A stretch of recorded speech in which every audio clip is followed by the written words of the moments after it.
If you want to deliver an experience, you have to get every aspect of that experience right. It's not just about making sure that whatever software you're using is user-friendly.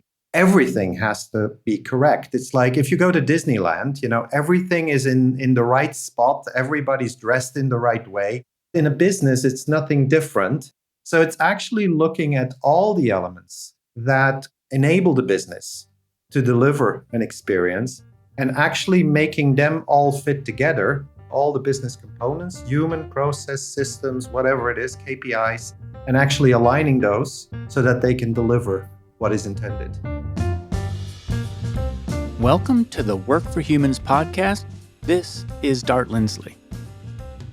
Creating delightful experiences is crucial for attracting and retaining the right employees and the right customers, which ultimately drives profitability. Alain Thys is a rare thing. He's an experience architect. In that role, he translates a business's vision into top-to-bottom business designs that are able to generate the human-centered and profit-driving experiences to match the vision of the business. Working with top brands such as Adidas, ING, Mercedes, Toyota, and Deloitte, Alain has positively impacted 500 million customers and over 350,000 employees worldwide. He and his teams have created and implemented innovative experiences that boost revenue. In this episode, Alain and I discuss the key principles and techniques for turning a company's vision into tangible experiences for employees as well as customers, including the importance of creating both emotional and rational spaces.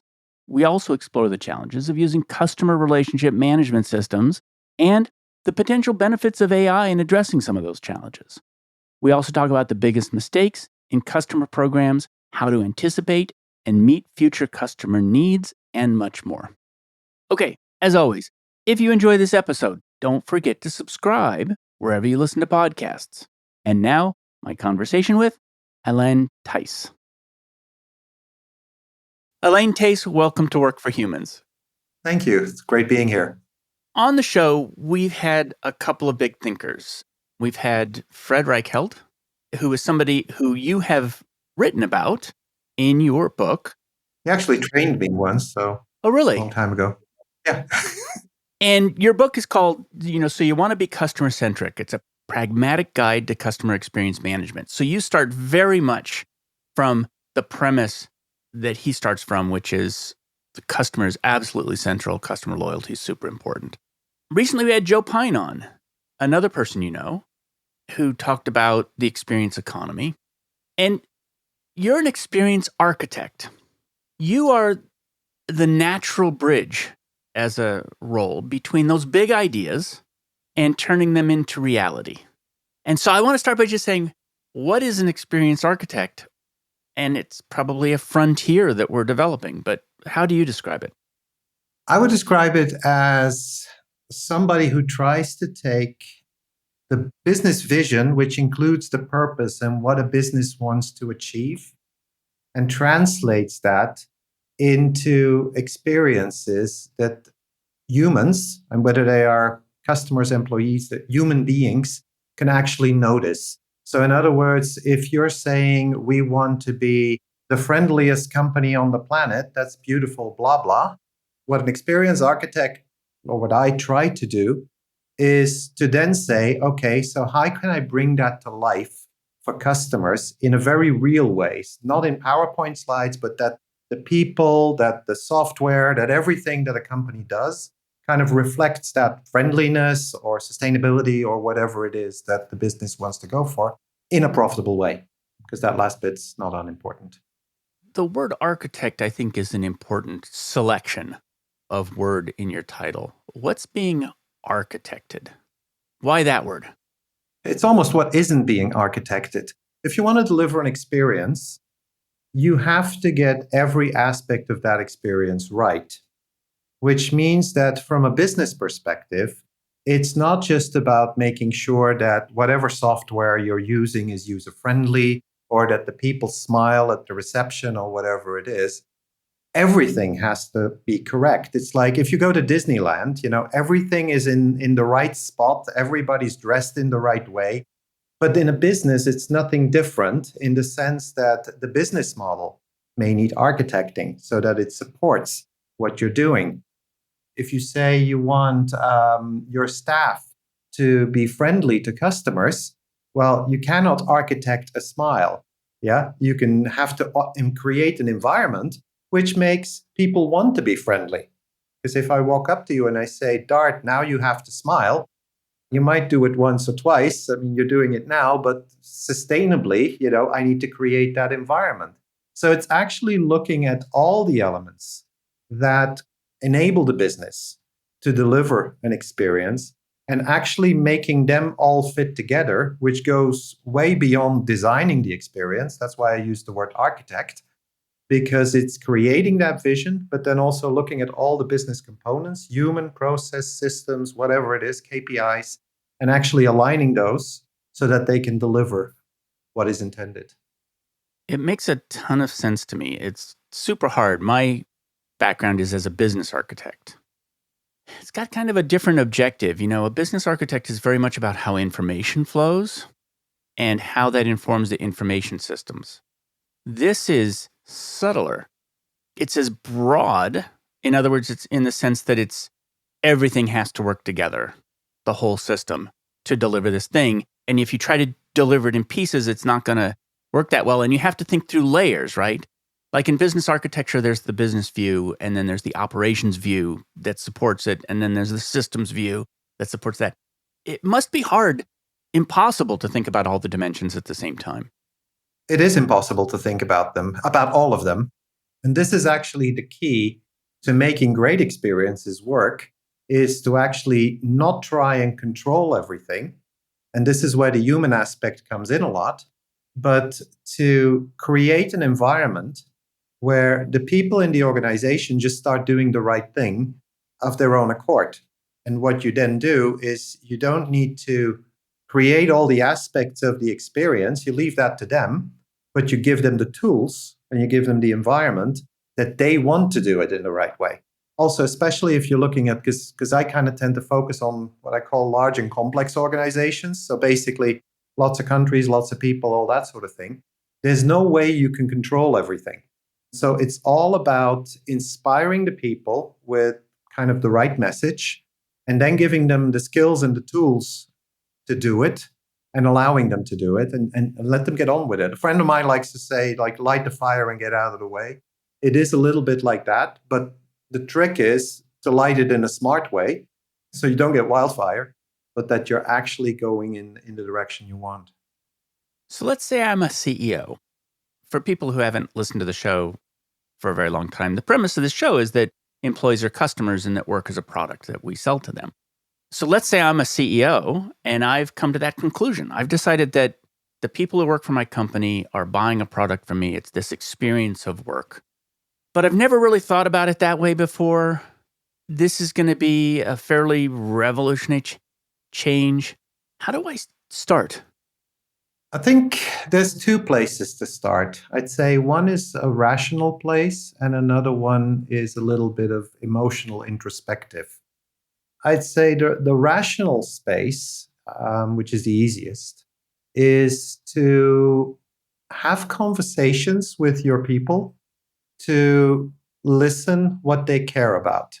Don't go sending 7,000 surveys with 8,000 questions, but literally go and sit down and try and understand why they come to work. If you take the premise that nobody goes to work to move a KPI or to implement a strategy, but if you start thinking like, why do I go to work? I go to work because I want to make a living. I want to meet some other people, which are nice. Ideally, at the end of the day, I'd like to know that I made some sort of a difference, that I can go home and I can kind of tell my kids or my family, listen, this is what I achieved. But actually starting to understand these things in a very human to human way is kind of the practical thing you can start doing. Secondly, and this is usually a little bit harder, is also to look within yourself and to realize that whatever perspective on life you have is wrong when it comes to thinking about your people. All of us are biased in one way or another. It's nothing bad. It's just the fact of being human. but actually understanding that the perspective of a CEO on a business is very different than the perspective of the employees, and really coming to terms with that. Yeah. So it's not like just, yeah, I know, but like digging deep and really understanding that effectively is as important as the listening because it determines how you start listening. As I said before, my background is more customer. But if you look at employees as customer, the key thing in customer centricity, in focusing on the customer, isn't about doing all the researches, etc. It's about realizing that your opinion as a seller is not the same as that of your customer. Yeah. And actually just having that mental click, which is usually takes longer than doing the research, just because it's like kind of self-discovery exercise. But I'd say from a starting perspective, I'd say those two things, listening, but listening, really listening, having real conversations about why people show up and what they really get out of the work and also what they're missing maybe. And at the same time, that look in the mirror to kind of know like, yes, I'm actually in a very unique and privileged position as a CEO.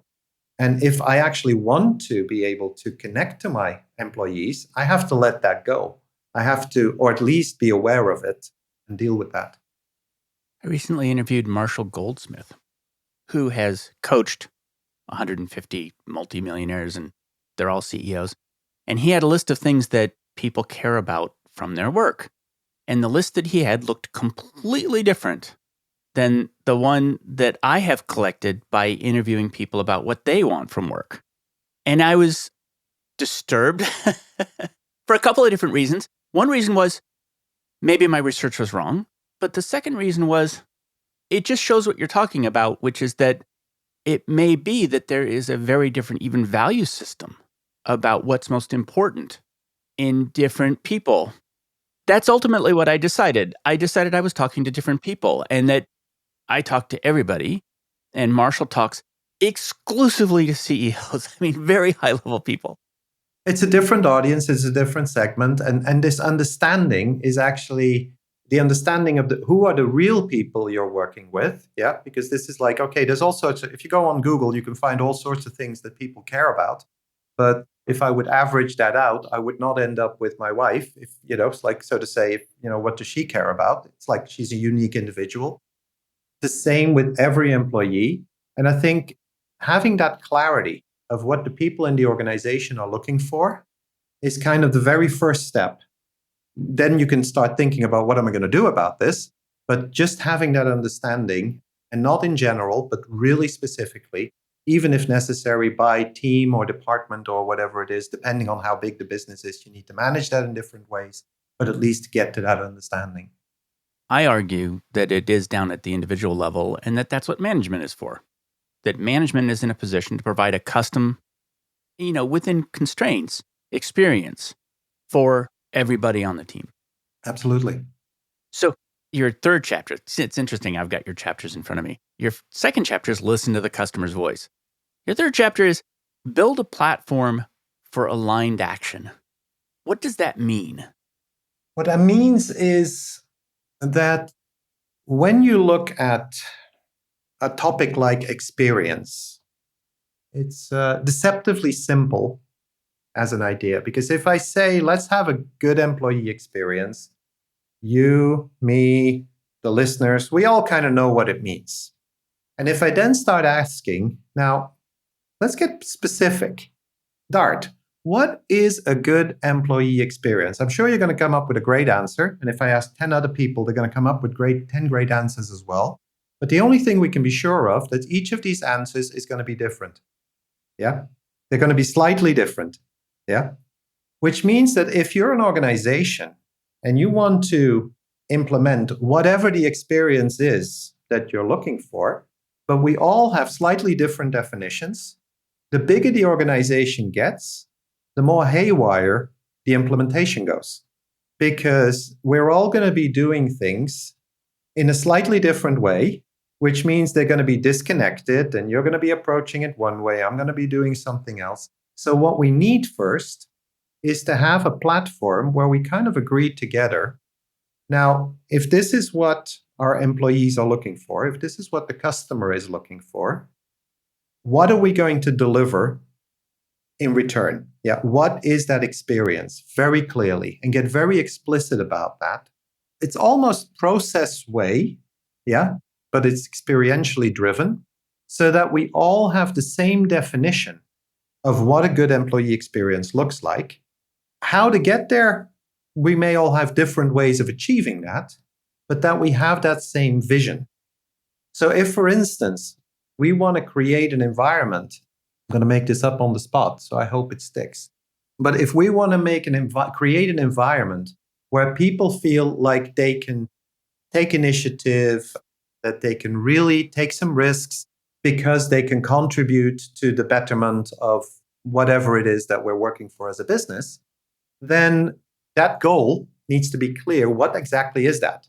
Yeah. So does that mean that people can do this every day? Or, is there specific moments in time? Do we have to allocate some time? What do we do with the money? How do we deal with mistakes? Because they will be made. And all of these topics you need to discuss first so that we have a clear picture of what it is that we're actually trying to achieve, so that as different managers in the business, we actually have a similar approach to it and we can deliver that experience. Does that make sense? It does. Can you describe an example of a company that has decided what that looks like and what it looks like on the regular customer side? On the regular customer side, for instance, I just finished a project with Oriflame, which is a global beauty company, beauty care. They've got 2 million distributors, so it's kind of like a large organization if you want to implement an experience. And the platform that we all agreed to is that they want to be the friendly partner to everybody they do business with. Yeah. I mean, there's some internal stuff I cannot explain, but in short, it is about they want to be the company that treats every of their brand partners, so distributors and even end consumers, as if they would treat a friend. Yeah. This is their brand promise that has been translated into in a lot of detail. But the key platform is that this allows bringing IT, sales, marketing, everybody around the table to have a conversation and say, now, what would we do to actually treat our customers like friends? It turned into the IT team started saying, oh, but maybe we need to change our interfaces anyway, in a way, because they're not that friendly sometimes. Sometimes they are, sometimes they're not. The marketing team started saying, hey, we need to change the language a little bit that we use. The sales team started looking at some claims procedures, etc. And effectively having a platform where everybody kind of agrees this is the goal we're going for is a very practical way then for everybody to align their activities towards that common goal. It seems like as you start to move toward making this real, you'd want to have a sense of what are the core reusable capabilities that the organization needs to have upon which we can build, I want to say, custom solutions for each customer. So there's this idea that there's something core that enables the specific support of unique needs in customers. Yes, with a little question mark, in the sense of I always get nervous when I hear words like bespoke solutions for each customer, because it can get very complex very quickly. I think the key premise underlying before you even get to that point, because I do agree with the principle, it's just the implementation that sometimes goes wrong. Before you even go there, you need to be very clear on who is your customer. So who is the customer that we are serving? And when you are very clear on that, the number of personalization elements actually decreases dramatically. Yeah. It gets complex if you have to be everything for everybody. It's much easier if you say, this is our key customer. Then you can say, this is the experience we want to deliver. And then automatically the capabilities that you're talking about that are repeatable, they kind of become self-apparent. So with the preface that you basically say, we're clear about who is our customer, or in the case of employee experience, who are the employees that we want to attract, then I'm totally aligned.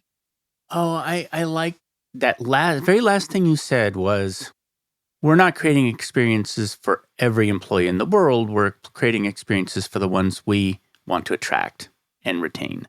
And so There may be a lot of variation in there, but it's not infinite. How do you go about identifying who that customer is?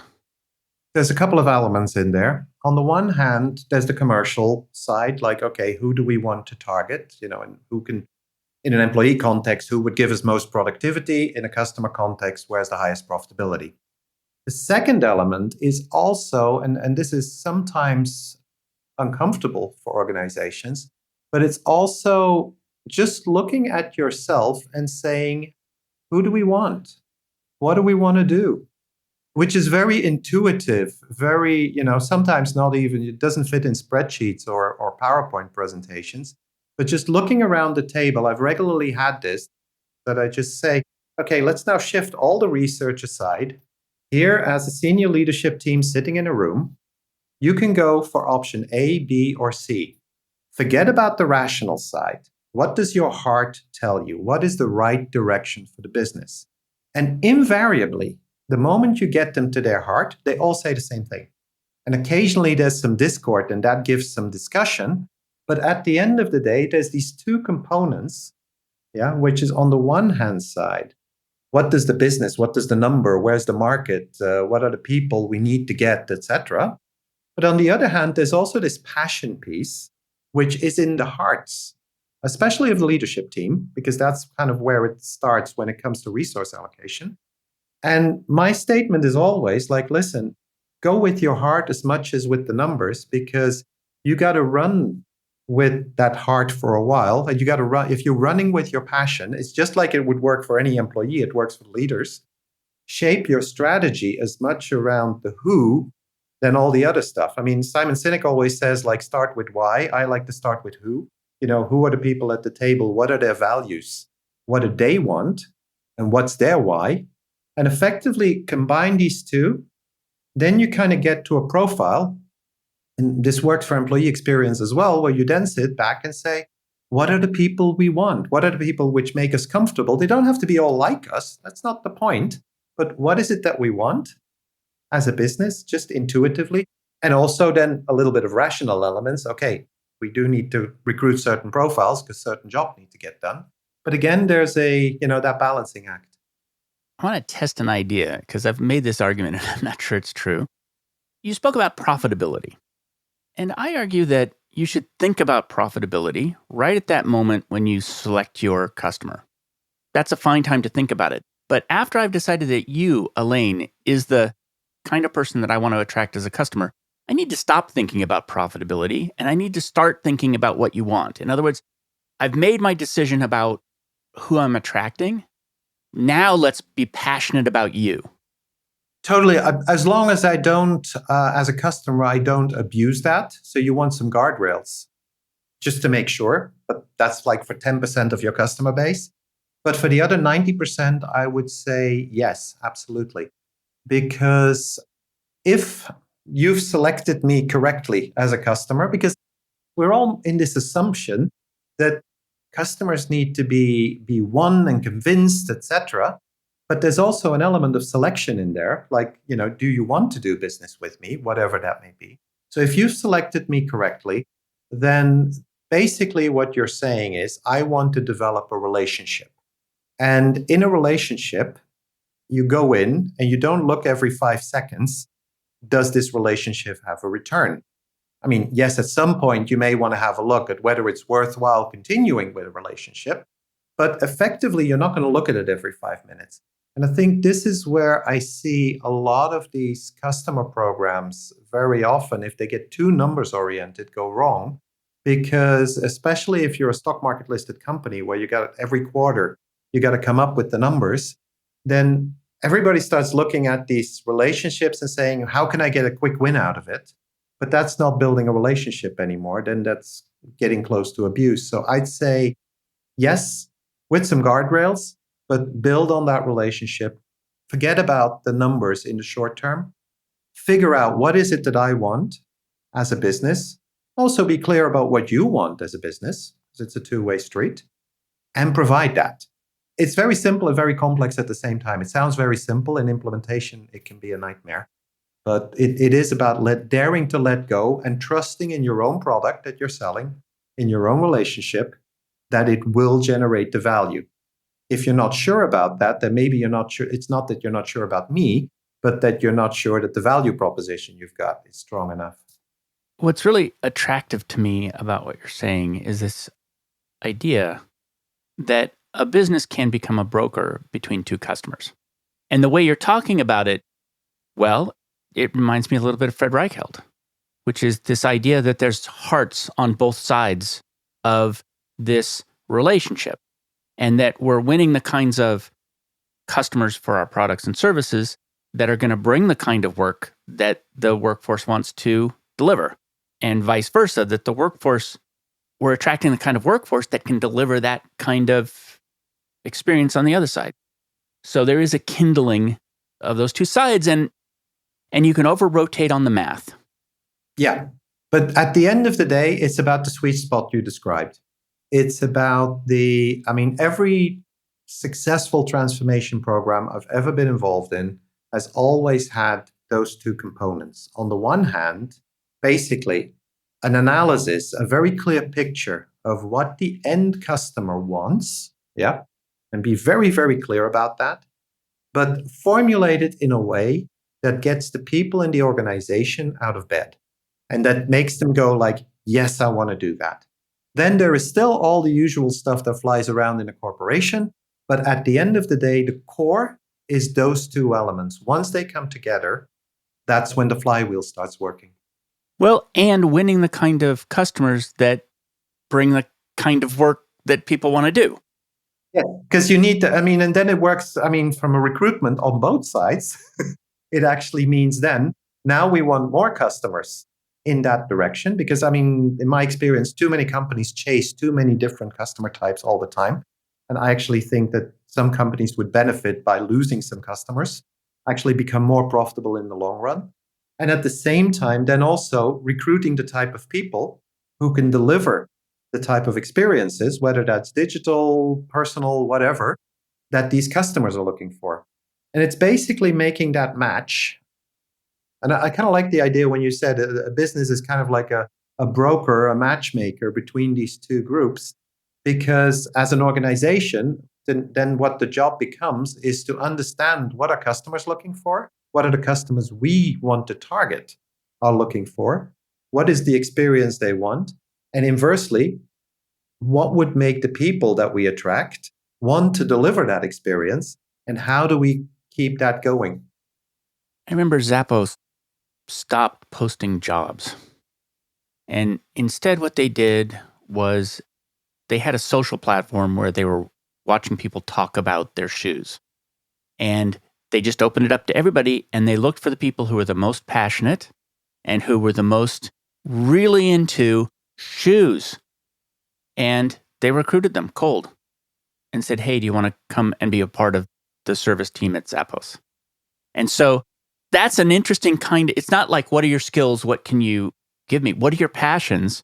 Clearly, if you have those passions, you're brilliant about shoes. Exactly. And this is what I see quite often with companies that get the recruitment side aligned to the customer side. There's this hotel chain. I think they've got a couple of hotels in the US now as well. It's called Citizen M. It's like an upmarket boutique chain, but very funky, very casual in their style. And the way they recruit is they call it castings. You don't need to have any hotel experience to join. Yeah. They have all sorts of little things that they do. But actually, what they're really looking for is who are the people in here who behave like our hotel guests.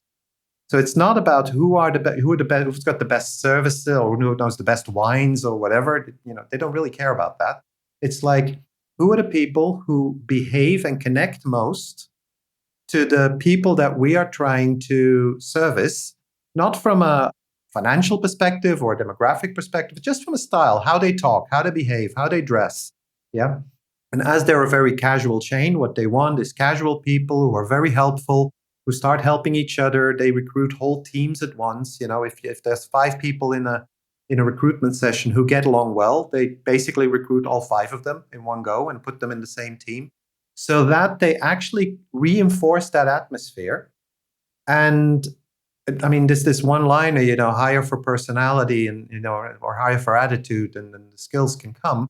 But what I really see with the companies who get that right, just like Zappos, is that they just look for like, who are the people who are already attuned to what we're trying to achieve. With Citizen M, that's about being casual, being helpful. In other companies, it's different things. But effectively, who are those people? And let's bring them in. Yeah. And all the rest, skills you can train as much as you need. That'll come. You know what it kind of leads to is the idea in this conversation about employees as customers, the idea that you might fire customers on the other side. And it's not necessarily just for the financial reasons. I mean, usually if you run the numbers, these customers are actually much less profitable than you think. So there is actually a business case, but also very often they suck the enthusiasm out of the business. If you're dealing with customers, I mean, we've all worked with customers that give us wings, and we've all had customers which, kind of pull us down. And at the end of the day, if you've spoken to customers who pull you down over and over again, your energy the next day is going to be much lower, even for the ones who give you wings. So as a business, there is actually a case to, on the one hand, recruit the right customers, but also say goodbye to the customers who don't really fit, whether financially, but also just energy-wise. I mean, it sounds a little bit esoteric, but it's actually got real business implications. Yeah, as usual, probably 20% of the customers cause 80% of the work. It's a good example of how we can see the money they bring. That's tangible, but we can't necessarily see the experience they bring to the workforce. So there's a visibility mismatch there. So chapter 5, future-proof your distribution. What does that mean? It basically means that whenever you're designing an experience, you work with the information you have today. That's a fact of life, because you cannot work with the information you haven't got. The only problem is, by the time that experience has been implemented, you may be 1, 2, 3 years down the road, depending on how big your transformation or your program is. By which time the expectations and the situation have already changed. Yeah, the technology, I mean, if you're looking at what's happening these days with technology and AI, it changes every week, or at least that's what they want to make us believe. But also from a customer perspective, expectations will be quite different X time into the future. So when it comes to future-proofing the experience, it's about not just sitting down and saying, what do customers want today? Or in the context of this conversation, what do employees want today? But also look ahead and kind of like make a hypothesis, at least, of what they will want tomorrow. And make that the basis for your experience design. So very practically, I mean, right now, I just had a claim with Uber. Was €6, so it wasn't really a lot of money, but I was like, this money is due to me, so I'm going to have it. And I was ready for a big fight and all that sort of thing. But then it took me literally 7 minutes to get the claim approved and paid out into my account. Now suddenly, yesterday, I would have said a 24-hour thing is a good experience. Yeah. Today, I'm like, no, 7 minutes is a good experience. Yeah, because somebody just did it. And this is going to happen to every aspect of the experience you design today. Somebody's going to come up with some new thing for employees or for customers that are going to shift their expectations. And by the time you've actually implemented whatever you've designed, it's going to be outdated. So what I mean with future-proofing is actually imagining what will be the needs of tomorrow, imagining what should be the experience of tomorrow, and actually start building towards that rather than just sticking with whatever journey maps or whatever stuff you come up with today. Yeah, that makes a lot of sense, which is be a leader in the experience by predicting it. Correct, because otherwise you're always going to be lagging. Yeah, and I can also see that there's sort of a bell curve of expectations in the population, and if I'm constantly looking at the sort of the demanding end of the bell curve, that might be the place where I find the future. This is exactly the way we do it, in the sense that we basically say, whatever the industry is, we look at what globally across industries, what's the latest of the latest in experience that's being offered. And we kind of assume that if somebody is doing it today, if somebody in Korea has come up with a way to help women find the ultimate lipstick, then that is today. But in 3 years, that'll be in New York, that'll be everywhere, Sao Paulo, etc. And effectively, that means you have to design for that. So what you kind of need to do is figure out what are those outliers, what are the anomalies, but in a positive sense that are happening. Judge them a little bit, because it's not because somebody comes up with a crazy idea that everybody has to do it, but what are the expectation changes that could trigger? From now on, why do I need to choose out of 10 lipsticks if I can have the perfect one? And then start building towards that straight away and just skip all the intermediate steps, because you're going to be playing catch up all along. You mentioned at one point that business models might need to change. Can you describe an example of how a business model has needed to change to create a better experience? What's happening right now in automotive, almost every automotive brand, is a conversation about changing business models from I sell you a car to I sell you mobility. Yeah. Now, this is something which is customer led. I mean, there's part of it is industry led, but most of it is customer led, in the sense that a lot of people are saying, listen, I need to get from point A to point B. That's the service you're selling to me. Whether that's with a car or you make me materialize on the other side, I don't really care that much. I may have some preferences, but just get me from A to B and give me that mobility to do it whenever I want. So to be able to deliver that experience, suddenly I cannot charge you $30,000, $40,000 for a piece of metal. A, you're going to say, do I really need it? B, the math just doesn't work anymore.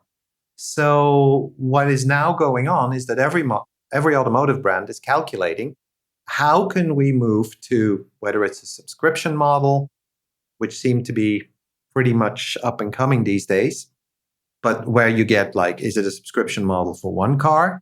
Is it a subscription model like BMW does, where you take one car, but then, you can have a small car for most of the year, but if you want to go on holiday, you can get one of their big X whatevers. Do they need to have little bicycles included? What is the deal? But basically the business model, if you want to change the experience, so to say, from I sell you a car and a driving experience to I sell you mobility, effectively the way you calculate that needs to change, because suddenly, who's the owner of the car? Oh, that means that I as a brand stay the owner maybe, and I'm giving you the use of that car. So that whole financial model changes. But it also changes the experience and the commercial side of the experience, which has to evolve. Because now suddenly, instead of selling you a car, which is a one-off thing, because if I sell you a car, I just need to be a smooth salesperson, have a good car, and get everything done. Suddenly now I have to keep you happy month after month after month, because suddenly you're in a subscription model. Yeah. If you buy the car, you're paying it off. There's nowhere you can go. In a subscription model, there's cancellation clauses. And if I've invested in buying the car for you to drive, and after 6 months you say, bye-bye, Alan, I've got a financial problem. So all of these numbers need to be reworked before you're even able to deliver that experience in a profitable way. It's easy to do as an experiment, but at scale, it needs a different model. That's a perfect example of when you hire a business architect, by the way, which is the business architect comes in and says, look, we have a new route to market. And what are all the capabilities that need to change across the company? And this is a perfect example. Well, we're going to have to pay salespeople differently.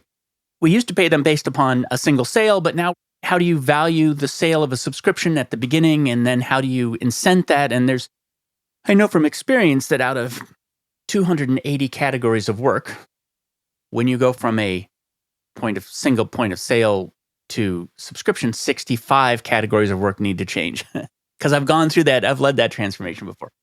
And it's a lot, right? It's a lot. And if they don't all change at the same time, basically one of your feet is going to be nailed to the ground. It is a matter of getting everything aligned again, getting to that it always goes back to that platform where everybody knows where they want to go, have that experience clear, and then just translate into what does this mean in this case for the business model, the financials, and how the salespeople get compensated. Let's talk about building a customer movement. What does it mean, first of all? Building a customer movement basically means that you create a movement in the organization that wants to prioritize the customer, so that the people in the organization basically say themselves, I want to do what is right for the customer, without necessarily having managers chasing them all the time to do that. And the way you achieve that is actually, as I said, it's simple and complex at the same time. It's very simple on the one hand. If you accept that most people go to work to do a decent job, and nobody gets out of bed with the deliberate intention to annoy customers every single day, if you basically accept that premise, you have a willing population in your organization. Yeah, you have people who want to do the right thing. Now, the challenge is usually that there is a culture in the organization that prevents them to do that there are processes that prevents them. There's all sorts of stuff that gets in the way to do what is right for the customer. We call that management. We call that management theory. We call that, all the stuff we've learned in business school. But in their hearts, they still know. They still want to do the right thing. So what building a customer movement is about is something very simple. That is to tap into that knowledge. This goes back to our conversation earlier of actually giving people the feeling that they're doing something worthwhile for customers that are worth doing something for. Tapping into that, and as step one, identifying the people in the organization who are already displaying that behavior. I don't believe in change management and convincing everybody. I like the easier route, which is like, let's start with the people who are already behaving in the way that we hope that everybody would behave. And effectively starting to support them, to celebrate them, putting the spotlight on them, and not doing anything negative towards the rest of the organization, because you're talking about 3 to 4% of people. So, but still, you don't put the spotlight on the rest. You just put it on that small group. And what naturally starts happening is that some of the people who actually are also in that same mindset, but didn't dare to act or didn't dare to take a step or whatever, they want to join that group. Yeah. So you make it easy for them. Yeah. You set up little info sessions, join the customer movement or whatever it is you want to call it. And they'll start showing up. Yeah. It's almost like building a grassroots political movement or whatever it is, but you just do it around the customer. And gradually what starts happening is that, and it's like in a playground, if 10 kids are having fun in a corner, suddenly the whole playground moves over there. This is exactly what happens in organizations. If you keep the spotlight on the people that basically say, we are behaving in a customer-centric manner. We want to care about the customer, and you support them. You support them in their mistakes as well, because that's a very big one, because they have to take risks. Then more and more people are going to join that movement until you reach a tipping point that you don't really need to fan the fire anymore, because it just starts rolling. And at the end, you then still have, let's say, maybe 10% of the population who really doesn't want to play that game. That's where you then have the tougher conversation. But that's, for me, always a 2-year down the road conversation. The movement kind of can build itself, because what you then do is this is why I like the approach so much, is that you work with the positivity that's already in the people and let them take initiatives about what is right for the customer. Obviously, you need to give them information, you need to train them, you need to give them support, but you work with that and gradually let everybody convince each other, rather than have this big management program which kind of says, here's what you need to do. You said something interesting. There was a phrase in there. It sounds like a great title for an article, by the way, which is business school versus customers. Yeah. You didn't quite say it that way, but do you see that there's a disconnect there?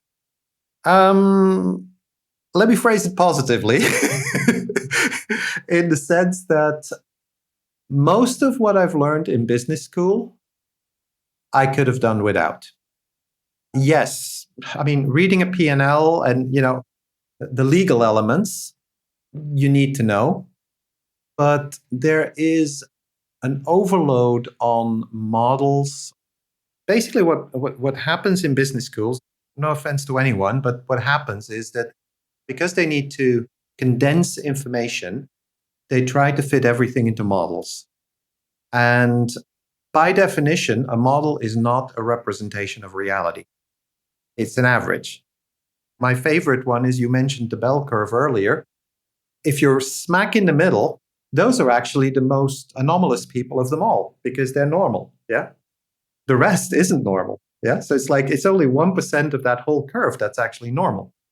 And basically, business schools, because they need to simplify as well, I get why it happens.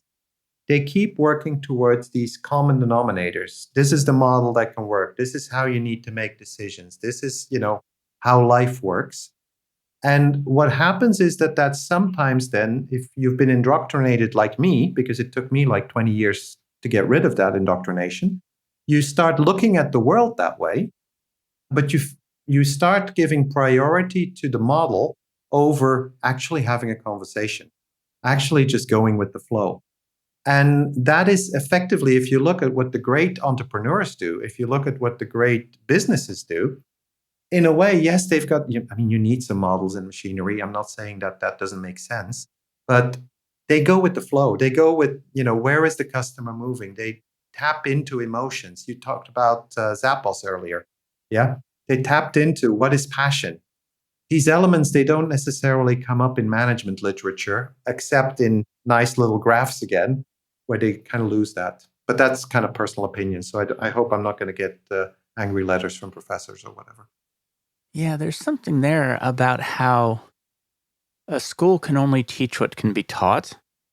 And there's a whole bunch of things that maybe can't be, but we anchor on the very legible thing that can be taught. I think that's a better way to describe it than what I just did, in the sense that how do humans learn? In the end of the day, we learn through experience. That's the way our brain is wired. And because we're learning a lot through the written word, this is how schools are organized. You have to capture all of the knowledge into written words, but they're not experiences yet. No matter how good you are, a great teacher can make you live certain things in your mind, which makes them a great teacher. But if you look at it, some things you can only experience by doing them. I had one professor who was amazing because he kicked us out of the classroom. He basically said, go into the streets and look at stores. And I still remember lessons from that. But effectively, it's like, that kind of reality it's not an either or, but it needs to be there as well. When I taught writing, I used to bring in 3 kinds of fruit: raspberries, blueberries, strawberries. And I'd have different people eat different ones. And then I'd say, write down 3 adjectives that describe what you just ate. And then we would look at the adjectives and we'd say, okay, I'm going to hold up a card. You tell me which berry this was. So I'd read the berry and it would say sweet, tart, something. And I'd say, okay, which berry? All the berries. If you looked at the words that described them, all of the berries were described exactly the same way. There was no distinction between them. And so what it was showing is the gap between what we can say about something and what we experience about something. It's a super powerful. I'm actually going to steal that from you. It's really interesting. And you say, well, wait a second. Are you saying that actually these taste the same? And everybody says, no, they don't taste the same. You say, okay, take 3 blackberries, eat each one. How are they different? So not only are blackberries different from strawberries, blackberries are different from blackberries in terms of experience. We're very sensitive to that. Let's talk about CRMs for a second. Customer relationship management systems. What are the challenges? And then I'm going to ask, what might that look like for the workforce if we were going to point it the other direction? Well, I think they're probably twice the same topic, in the sense of With CRM, there's all the usual challenges. How do I get to one source of customer truth in a company which has built 75 legacy systems which won't talk to each other? With one client we worked with, we literally had 48 different CRM systems, which were all not connected to each other, and bringing them together was a nightmare. So effectively, this one customer truth. I mean, there's technical solutions for it these days, but they still are a bit clunky. So literally getting whoever is dealing with the customer the right information to look at is, I would still say, it was the biggest challenge about 15, 20 years ago. It's still the biggest challenge. And in spite of all the technological progress, it's getting better, but it's not there. What does a good CRM tell me about you as a customer? What are the sort of things I might see there? It tells me factual information. So, what has been our business relationship, so that you know what I have done. Secondly, it contains the key conversations I've had with the business, so that I don't need to repeat myself. Yeah. So if I've spoken to a colleague of yours on topic XYZ, or I've been on the chatbot or whatever it was, and I didn't find the information, that you can actually say, hey, this is the conversation that this customer is having with us, so I can continue the conversation through whatever channel that may be. And thirdly, as a bonus, who is Alan? What kind of person is he? Is he more of a give me the facts and get out of my way? Or is he the chatty person? Does he like to do everything online? So actually, imagine if we're human to human in a contact center. Do I want to get rid of him as quickly as possible because he actually prefers to do everything online? Or do I need to chat with them? And effectively, I'd say those three elements, I mean, there's some subsets, but those three, like what's our business relationship, what were our conversations, and who am I, are actually kind of the key elements. And they can then drive, whether that's a human touch point or a digital touch point, depends on the scenario. But effectively, they can drive what happens there. What came out of that for me was interesting is the idea that this is something AIs would be really good at. One of the challenges I've seen with CRMs in general is that the record of the experience that person has had is too long to read. And it's very detailed. And AI could summarize that and say, you know what? Alain likes this, and we've talked with him last, and he was unhappy 3 of the times or something like that. I can see very big opportunity there, if it's done right, to actually both on the, let's say, understanding Alain, who am I and what have I done and what were our conversations, summarizing, etc., but also in recommending, again, digitally or in person, what is the best next step to take, either based on Alan's personal profile or, okay, Alan, you may feel like you're unique, but we've got another 20,000 of you out there. And typically, if we make these responses based on all the contact center conversations or contact center communication we've had, there's a high likelihood that the following response will make me happy.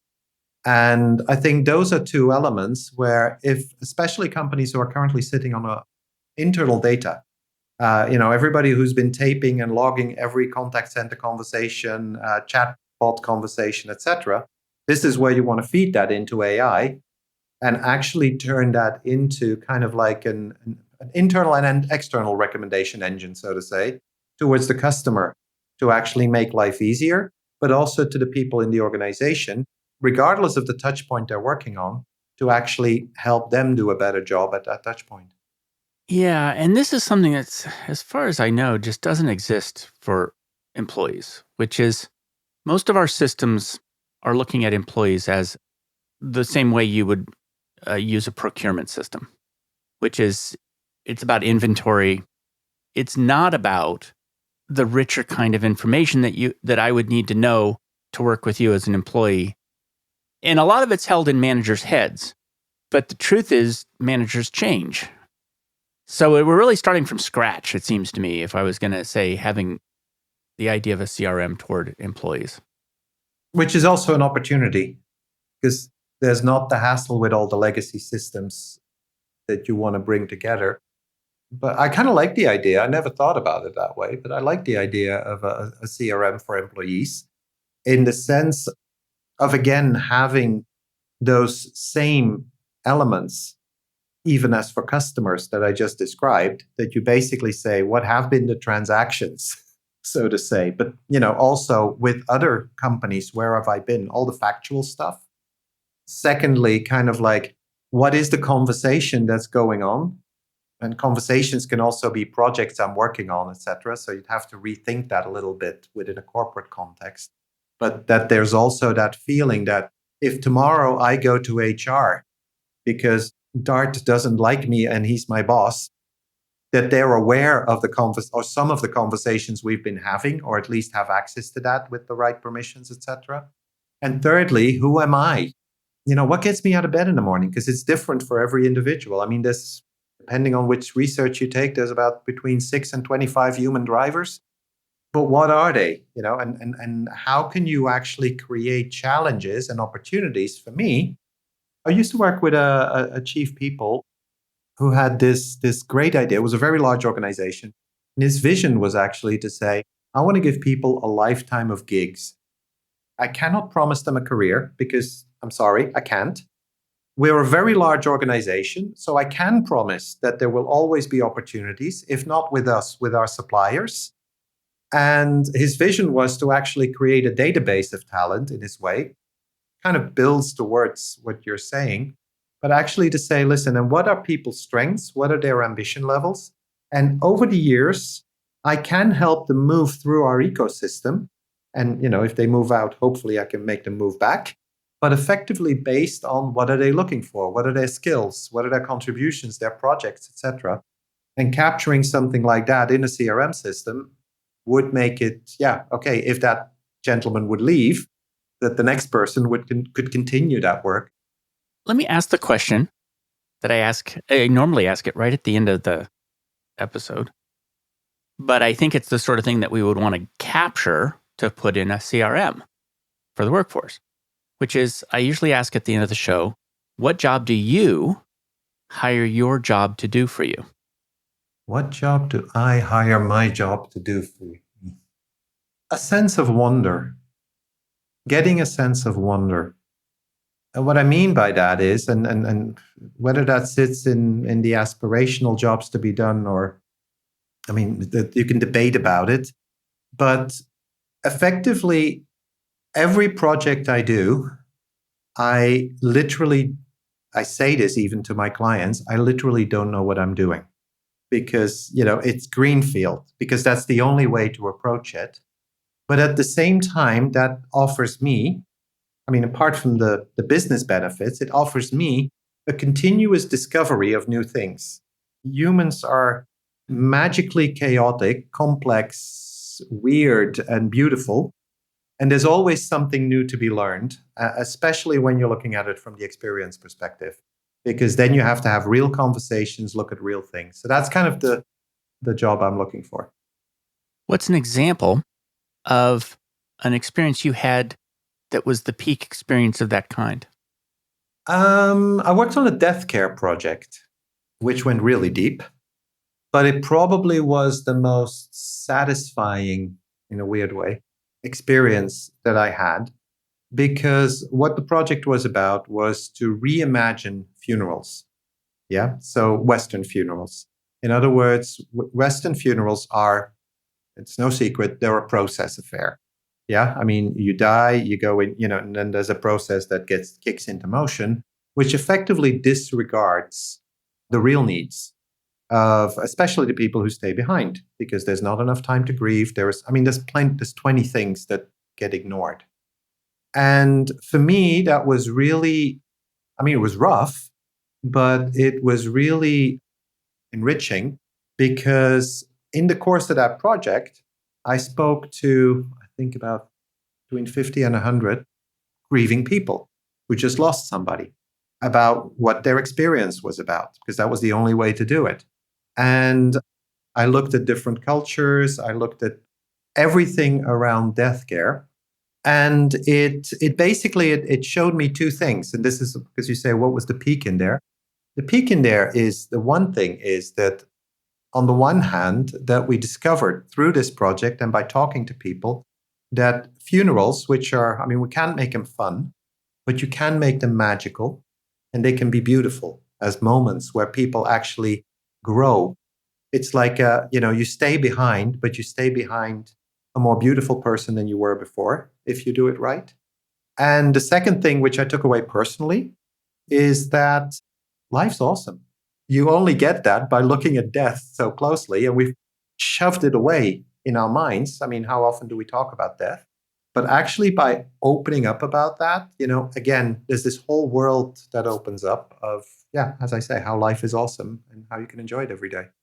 Sorry, I hope that wasn't too heavy. No, it's not. It's exactly this sort of thing, right? If I were going to capture that in my CRM, a part of the way I would do it is to know that you love unexplored places that are very human, and the sort of place where you can go into that space and you can empathize or feel compassion or experience differences in people and deep things in people. Now, I could find work for you like that. I mean, I could know when I see it. I could say, that's work for Alan. And I think that's the key in the sense that, because what I just described, okay, I mean, if I would summarize it, I mean, I'm all about autonomy and exploration and human connection. Tick, tick, tick. Don't put me in the accounting department checking invoices. It's going to be a disaster. I'm going to be bad at the job, etc. Do put me on that crazy project where you go like, okay, now go explore whether there's a business there or whether there's an opportunity there by talking to a lot of people and getting creative and getting some people going. And if you do that, now this is me as an individual, but if you do that for all of your people, you will very quickly see clusters, just like you would with any other customer base, of what people are looking for, and matching that to the experiences that you can offer these people, which is not just their job description, but also the way they can work. I mean, as I said, I'm about autonomy. So don't call me up every day, Alan, what have you done today? Let's have a weekly call and summarize it and just let me get on with it. The same somebody else might want to continue, somebody who's more security oriented may actually want that reinforcement almost on a daily basis. If you do that, you can probably end up with about half a dozen clusters, maybe 10, but definitely not more, within the organization, where you can sort of start saying, okay, now this is what these people are looking for. So if we want to make them feel great about their job and also effective in their job, because it's got to be a two-way street, we got to create experiences for them that allow them to meet whatever it is that they're looking for, but in a way that it delivers value to the business and make that connection.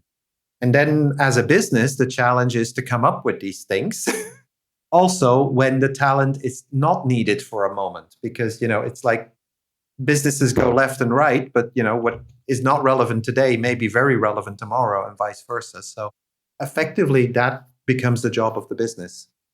There's then two things in there. First of all, you mentioned job descriptions. Job descriptions describe what the company's going to use you for. It doesn't describe anything about what you like. And in fact, the word employee means one who is used. And so that's what that job description is the utility. And then it's what ingredients do you have to be able to provide that utility. So it's nothing like a record in a customer relationship management system.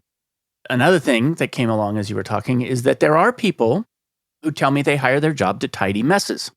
And they're the sort of person you might put in an accounting department, which is, no, I like things orderly. Exactly. I mean, my wife is exactly that profile. Yep. She likes everything organized and will work for 3-4 hours and feel very happy at the end when everything's organized. Brilliant. We make a great pair. And you're like, nope, I want to go into a human jungle and with my machete. Yeah, like that. It seems like a really good CRM for a workforce might be something we built together. which is if I were a manager and you were on my team, it wouldn't be just me capturing a description of you. It'd be something that we'd work on together that was a mutual description, the way that you want to be represented so that the right kind of work comes to you. Yeah, it's something together and something that I can even populate as an employee. And it can be done we're going to think beyond the classical fill out this form, think self-discovery quizzes, think fun things to do. I mean, we've talked about lots of data earlier, where you kind of build on behavioral data, where you kind of build on, I mean, you have a real conversation about what am I looking for, but sometimes I don't even know what I'm looking for. So, can help me figure that out. And effectively, a CRM system that kind of employee CRM, if you want to call it that way, could actually combine, let's say, your views as my manager, my own views, our conversations, and stuff we haven't even talked about, but, got captured along the way. Because we suddenly noticed, I mean, in the US, it's easier to work with biofeedback than here in Europe because you get all the unions on your head. But if I agree to share my data and you see I'm very happy if I'm doing a certain type of work, then, that might even feed into that profile. But effectively kind of like have this, it's almost like an employee ID card, but with the personality on it. It's like if that makes any sense. And this is a perfect example where, so the way I do it is I ask my team what job they are their job to do for them. We have this conversation, but it's very tempting to go into sort of this data model idea, which is I'm going to come up with a list of things that I can categorize people into. And so first of all, that's a problem because the truth is people want from work stuff because of their situation, not because of who they are, and their situation changes over time. And on the other side, you're going to have some ability to see what kind of work. Like I need to be able to recognize the wander into the human jungle and find the lost pyramid kind of work that you like. And so it's probably just better to leave that open. Just say, look, let's be aware of both of these things. Let's not try to structure it. For me, it's always about two layers. Now I'm going to jump to regular customer world for a second. In the sense of, I've had the privilege of of architecting the Lexus experience 3 times. And effectively, the core of the Lexus experience, and works the same as Zappos that you mentioned earlier, is that whoever's in the front line, whoever is actually talking to the customer, has massive autonomy to deal with whatever information they get. Yeah, so they can react to that in whatever way. In the back, there is a very structured approach to support these people with even thinking models, and basically based on our data, we have these profiles of customers. So this is questions you can ask to easily recognize them, etc. I would basically say if you're in a large organization, that works the same. The only difference is that the customer, if the employee is the customer, then the line manager of that employee is actually the frontline service provider, so to say. And as an organization, that still allows you to build some structure into the data. Because if you have like 20,000 people, you cannot do 20,000 totally bespoke conversations all the time. You'd go crazy. However, you can build some structure around that, but then still leave it to the line manager to actually navigate that, to do what's right for Dart, for Alain, for whoever at an individual level. Yeah. Because my situation, because even at an individual and situational, as you said, because today I may be different than next week. The thing you said with Lexus was a little bit of what I was thinking when I was thinking of the idea that there's a platform upon which we create, not completely bespoke, I agree, a range of experiences. And Lexus is a good one because it probably has a very specific customer that it's attracting. And so it's able to focus very much on that kind of customer. Very specific psychographic, they look for very different things than a BMW buyer or a Mercedes buyer. Psychographics, I've heard of psychographics, but I've never dealt with them. What are they, and are they useful? Uh, they are, I mean, and then the third question, are they dangerous? I'd say, what are they? It's basically a picture of what you are looking for as a customer. Forget about age and income and all that sort of stuff, because they're just labels. But I'm looking for, I mean, when I go traveling, I'm a mindset of a take everything away from me. Yeah. So I'm prepared to pay a little bit more. I travel less if I can, but I pay a little bit more, take care of everything for me. So that's kind of like my mindset. And with it comes a whole way of traveling and behaving. And basically, if you take that whole picture and you make a picture of me on the wall with some data and everything, some underlying elements, that would be kind of the Alain Thys psychographic. But if you go looking out there, there's probably, X% of the population, which has the majority of the same mental makeup when it comes to traveling. That's kind of where that is. Are they useful? Yes, they can be very useful because they allow visualizing the priorities of a customer to the rest of the organization. Where we started our conversation is, I am not my customer, I am not my employee. By definition, I don't understand their reality. It is a basis to say, okay, I can now visualize to everybody, this is who Alan is. I could even push it all the way and let people, like we did at Lexus, where we took them actually to luxury hotels, luxury restaurants, to experience what it is to have a luxury lifestyle, so that people actually realize that. So that's why they're very useful. The third point, are they dangerous? They become dangerous if you then start assuming that the model you created, that the picture you created, is an actual representation of every individual customer, which is where sometimes it goes wrong, because if processes take over, you want to be efficient, and then you start treating everybody the same again. And that's where they can be dangerous, because it's just a representation. It's just a model again, rather than reality. What's the state of your discipline, experience architecture? It's in an interesting place in the sense that most work in customer experience is starting to look the same in every business everywhere, because everybody uses the same data and the same models, which means that customers are getting, basically everything's getting bland again.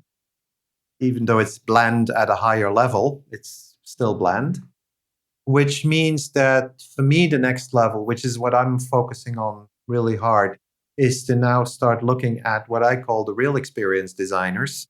So the people who create art, the people who create immersive theater, the people who are out there, and bring in their expertise to start really creating experiences. You mentioned Joe Pine earlier. I'm very much into this, let's design for time well spent thinking. And I think that's where the market's moving. But that's a little, that's just a small group of us. The majority of the market is actually kind of going around in circles at the moment, producing more of the same. Fascinating. Where can people learn more about you? On my website, that's probably the easiest place, or on LinkedIn. My website's alainthys.com, and I'm also on LinkedIn. I'll connect with everybody who doesn't want to sell me something straight away. And just so everybody knows, that's ALAINTHYS.com. Correct. Thanks so much for coming on the show. Delightful conversation. Really, really great. I thought so too. It was a pleasure. Thank you very much. Thanks for joining me for another episode of Work for Humans. If you enjoyed this episode, please give us a 5-star rating wherever you listen to podcasts. And share the show with one person you think would get value from it. Believe it or not, this really helps us grow the show and reach more people who want to build the kind of work that people really want. As always, thank you to my producer, Jason Ames at Ninth Path Audio, for his insights into content and his high standard for quality. Final note, the opinions shared here are my own and not the views of Google or Cisco Systems. Thanks again for listening. See you next time.